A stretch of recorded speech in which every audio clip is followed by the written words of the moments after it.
Sì, anche perché diciamo gli stati europei in senso un po' come dire in ordine sparso, anche un po' in stato confusionale, stanno prendendo iniziative anche autonome, come commenta ad esempio, anche se si allarga molto di più anche ai cittadini europei l'iniziativa dell'Inghilterra delle ultime ore, perlomeno paventata, guardi, insomma. se l'avesse fatto l'Italia, ecco, o se l'avesse chiesto qualche regione tipo il Veneto, avrebbero detto tutti che siamo dei razzisti, siamo dei disgraziati.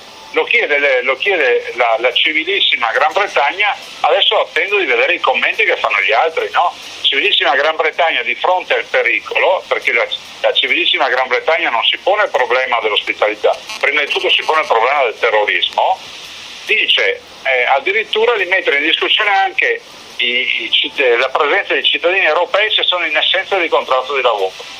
Per fortuna che quando noi proponevamo il contratto di soggiorno, cioè di prevedere che l'immigrato stesse sui nostri territori, ovviamente immigrato economico, in presenza di contratto di lavoro, tutti dicevano che eravamo dei cialtroni.